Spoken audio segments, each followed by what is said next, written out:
Giants alert. If you bleed blue, white, and red, sit down because the number that just landed in New York is 40. 40 yards on 8 carries, 1 touchdown run, and a roster spot that was supposed to be gone by next weekend. A veteran running back just refused to disappear, a franchise receiver is closer to week 1 than anyone expected, and a former 5th-round starter is now on the outside looking in. Here's your first payoff. Devin Singletary led the entire team in rushing in a 26-3 demolition of Miami. If you want Big Blue in the playoffs more than you want the Eagles to lose, hit like and subscribe right now. We start in South Florida. Stay locked, double cliffhanger at the end. He drove past the exits he grew up on.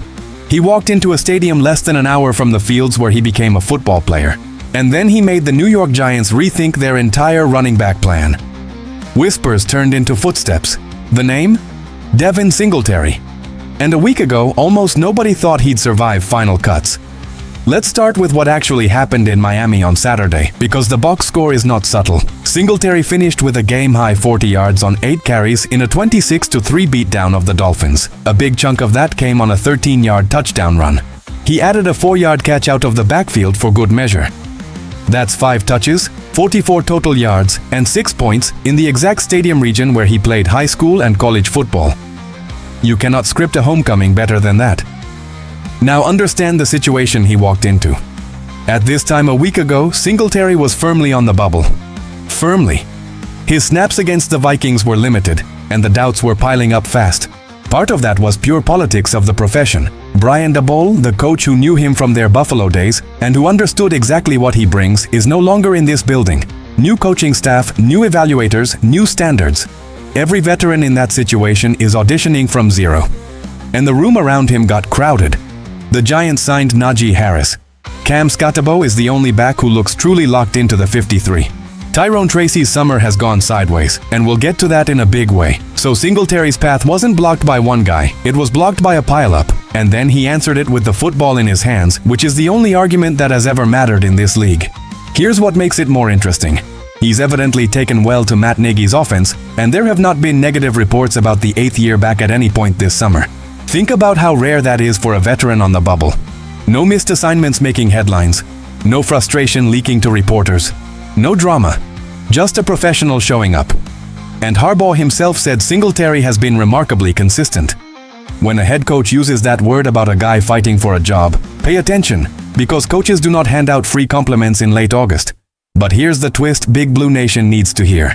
Making the roster and staying on the roster might be two different stories. Singletary restructured his contract and is playing on the veteran minimum, which makes him one of the most tradable assets on this team. Cheap, experienced, productive. The Falcons just lost Trey Sermon to a season-ending ankle injury. The Bills know exactly who he is because they drafted him in the 3rd round back in 2019. If a phone rings between now and cut day, that's who's calling. And there's the roster math problem. Carrying Scatterbo, Tracy, Singletary, and Harris is a lot of running backs, and none of those 4 brings extensive special teams value. That's precisely why a veteran like Braxton Berrios keeps surviving these decisions while more talented players get released. Special teams is the tiebreaker nobody talks about on Sunday, but everybody talks about on Tuesday. So I want your take, Giants fans. Is Devin Singletary on your 53, or do you trade him while his value is at its highest? And how many running backs should this team actually carry into September 13th? Comment your answer right now and smash that like if Saturday's performance changed your mind about him. Because while the backfield gets more complicated by the day, the biggest question of this entire offseason is finally getting an answer. One red jersey might be about to come off. That story is next. Scouts have been watching every step, every cut, every burst since spring. The front office has been watching too. So has an entire fan base that has spent an off-season refreshing the same 3 reporters' timelines. The question wasn't whether he'd be back. The question was when. And on Sunday, John Harbaugh moved the timeline. The name? Malik Nabers. And week 1 just became real. Here's exactly what came out. Harbaugh released a positive update saying Nabers could end up not needing the red non-contact jersey during practice this week. If you don't follow rehab language closely, let me translate what that means, because it's massive. That red jersey is the universal signal that says do not touch this man. Losing it is the single most significant step in his recovery from the torn ACL he suffered in week 4 of the 2025 season. It's the moment a rehab stops being a rehab and starts being football again.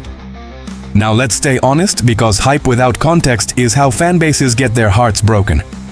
Nabers has not been cleared for contact, not yet. The report is that he could shed the jersey, not that he definitely will, and there are still more hurdles ahead of him. But the encouraging part is what people inside are actually seeing. The movement is returning. The explosiveness is returning in the limited work he's been given. And that word explosiveness is the entire ball game for a receiver coming off an ACL. Anyone can jog routes in shorts by month 10. The question is whether the burst out of the break comes back. Whether he can plant on that knee at full speed and trust it without thinking. If the burst is there in August, the confidence is there in September. Ask anyone who has come back from this injury. The knee heals long before the mind does, and the mind heals when the tape proves it. Think about what this means for the offense. Matt Nagy is building a passing game around a receiver room that has been in flux all summer. Jalen Hyatt has dealt with a leg injury. Darnell Mooney's status has been an open question. Odell Beckham Jr. is fighting for a locker. Malachi Fields is a rookie. Darius Slayton is a professional, but he's a complement, not a centerpiece. A healthy Nabers changes all of it, because he's the one player on this roster who forces a defensive coordinator to change his entire structure.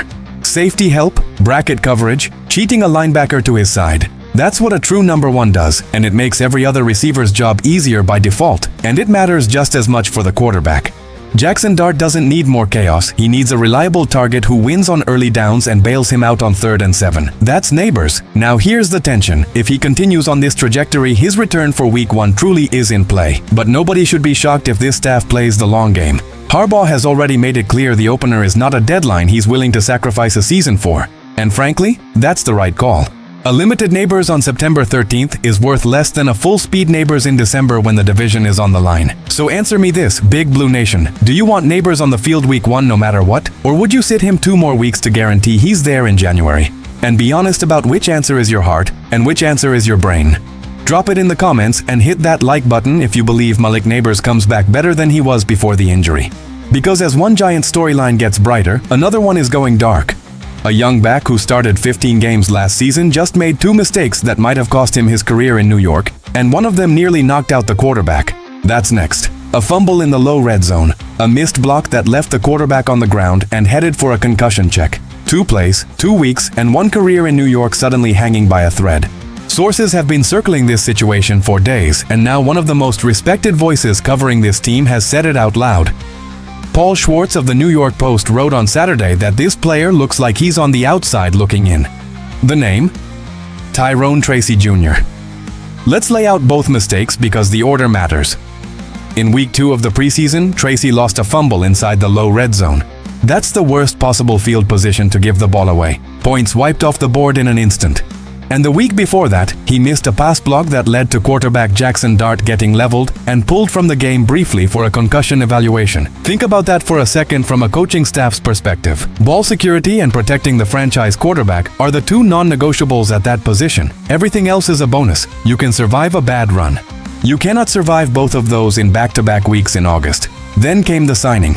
The Giants added Najee Harris this past week, and the team has said it wasn't a response to Tracy's mistake. Maybe.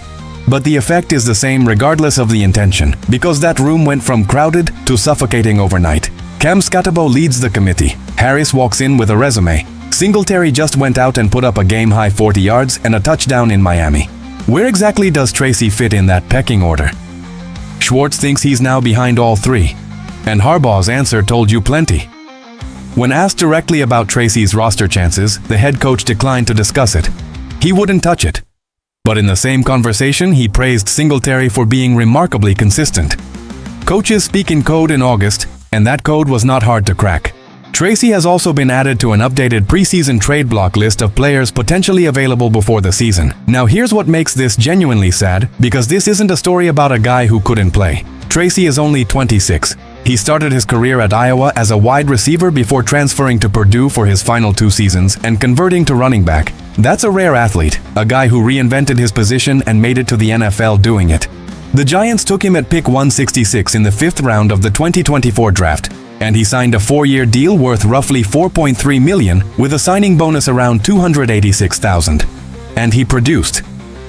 Last season he appeared in 15 games, carried it 176 times for 740 yards and 2 touchdowns, and caught 36 passes on 48 targets for 288 yards and 2 more scores.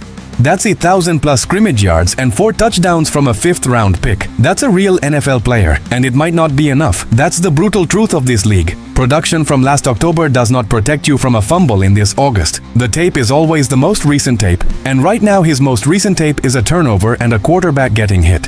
So here's what I want from Giants fans. Do you keep Tyrone Tracy based on what he did in 2025? Or do you move on based on what he's shown in 2026? And if the Giants do trade him, what do you think he's actually worth? Comment your answer and like this video if you think Tracy still has a productive career ahead of him somewhere. Subscribe right now too, because cut day is coming and Eagles fans are going to be watching this roster shake out. Put all 3 of these stories side by side and the picture gets very clear. 3 stories. 1 backfield, 1 receiver room, 1 deadline. A veteran refused to fade, a franchise receiver moved closer to the field, and a young starter slid toward the exit. That's the New York Giants in late August.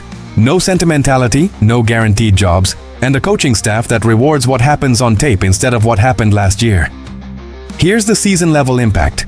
If Nabers is out there on September 13th and this backfield sorts itself out cleanly, the Giants have a real offensive identity for the first time in years. Now here's what I need from Big Blue Nation. 1. Hit that like if you believe Devin Singletary earned his roster spot in Miami. 2. Comment your final 4 running backs, or 3 if you're cutting one, and defend it. 3. Subscribe, because every single subscriber makes Eagles fans a little more uncomfortable, and we're only getting louder. But don't go anywhere because the edge of the cliff is right here. The preseason finale is coming and Harbaugh hasn't announced how much the projected starters will actually play. One of these running backs is making his final stand in that game, and the decision lands within days. And there's this. The Falcons just lost Trey Sermon for the season, and the Bills know a certain Giants back better than anyone. If a trade call comes in before cut day, this roster looks completely different by Monday. Which domino falls first, New York's or Atlanta's? If New York stands tall, the Eagles fall. Subscribe and raise the skyline in the comments.